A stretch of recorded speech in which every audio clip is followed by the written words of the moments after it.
I've got 5 more books back from CGC. This is a modern. It's not a pre-screen, nothing like that. There's some really cool stuff in here. There's some Transformers. There's some X-Men. There's a What If in here that I've never featured on the channel before, so I'm looking forward to that one. So let me get this unboxed and let's see what we got. Now the first book we've got today is Transformers number 2. Featured this book quite a lot. I got a whole bunch of these in at one time in packs of 3. We got issue number 1, 2, and 3 in the packs. And this is just one of the many number 2s that we got, I think 12, 13, something like that. This was a borderline 9.6, 9.8. Now I think there is one little flaw in this book that will keep it from getting the 9.8. I think there might be one tick on the back that is a little bit too much to allow a 9.8. So what does CGC think about this Transformers number 2? Okay, this guy likes us. He likes this book quite a bit and gave us the 9.8. Now let me see if I can find that flaw I was talking about. I'm just not seeing it. I don't know. Eyes are not so good. Lighting's not the best in the world in here. But we'll definitely be happy to get started off with a 9.8 white pages. Second book is another Transformers. Now this one will be a PC book. I've already got a 1, 2, and 3 9.8 in the collection. I want to get 1 to 10. 10 is my favorite all-time Transformers. It's the Devastator. I've got it right over here displayed in front of my childhood Devastator, the toys.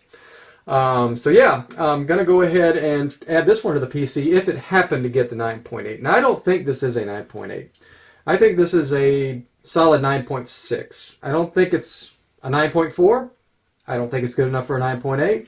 But I'll definitely be happy to get the 9.6. I will add this to the PC until I get the 9.8 though, if I get that grade. Paid $22 for it. Thought it was a 9.2. Hoping for that 9.6. So let's see. Wow. Could this be Loose Larry? I mean, it could be. I thought this book was a 9.6. But we'll definitely be happy to start with 2 9.8s when I wasn't thinking I would get a single 9.8. So this is submission is already successful. No matter what happens from here on out, very happy. So yeah, Transformers number 70. Let's keep with that theme of Transformers. Absolutely love this cover. Low print run at this time. This is 1990. Getting late in the run of the Transformers. I guess maybe, I don't know if they were waning in popularity, what was going on, but the print runs were lower, so it makes them more scarce. There was a crunch on the bottom of the spine that I was able to mostly fix. I have seen books get 9.6 with a similar defect as that if it was perfect otherwise. This book's pretty perfect. I can see a tiny little tick right there. But I'm just hoping for a 9.4 in this book. That's what I've got listed. Came in as a 9.0, maybe even 8.5 with that crunch. Hoping for the 9.4. So let's see what the grader thinks about this one. 9.8? Once again, I can't see it very well here on the inside the slab. But yeah, they're the experts, right? So we'll take the 9.8 white pages on that one. Okay, couple of big books now. We've got a X-Men book here. Oh yeah, I featured this a lot, you know. I'm a big Gambit fan.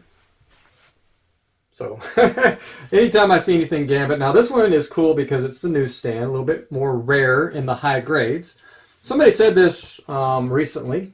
In 1990 it was rarer overall, but even in the mid 80s or early 80s, newsstands are still more rare in the high grades because books that were directs were sold in comic shops mostly, if not exclusively, and newsstands were sold everywhere else. Convenience stands, newsstands, those places. So the people that normally bought newsstands were not necessarily collectors.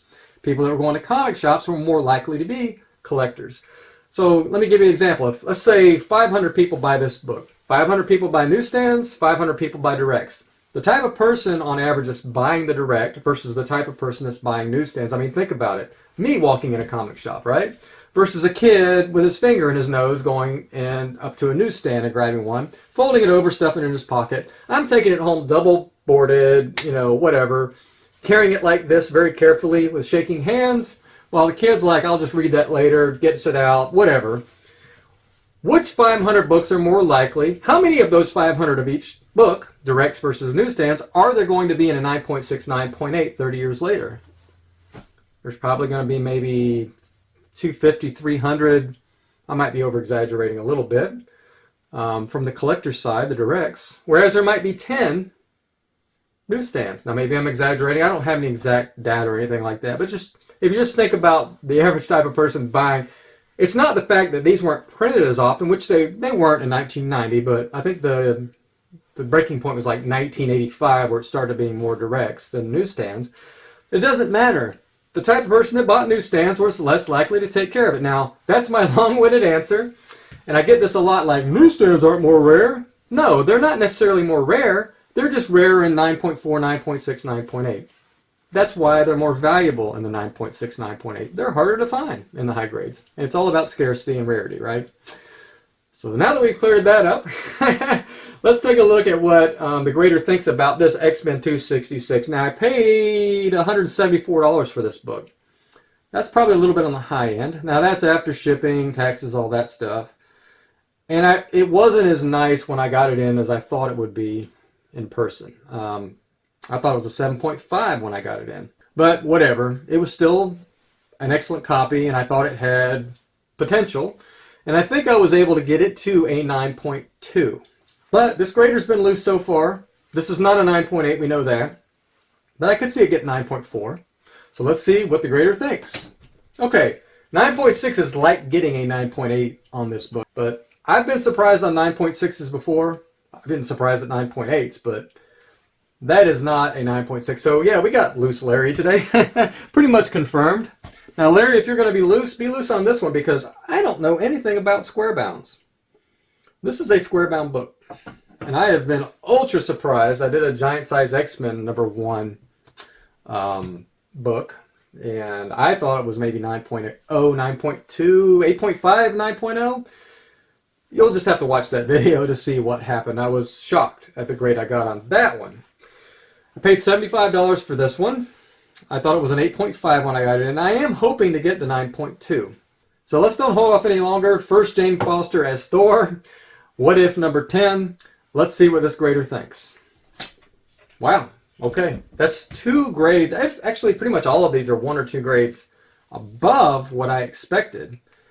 I don't know what a 9.6 is worth on this book. No idea. I was anticipating getting a 9.2. Obviously, I'll put those numbers on the screen. But a little shocked that we get all 9.8s and 2 9.6s. When my grades I had down for this submission were 9.6, 9.6, 9.4, 9.2, and 9.2. So 1 grade above on the first 2, 2 above on the next 3. 1, 2, 3, 4, 5, 6, 7, 8. That's 8 grades above what I expected overall in this submission. So thanks for watching. Stay nerdy, and I will see you in the next video.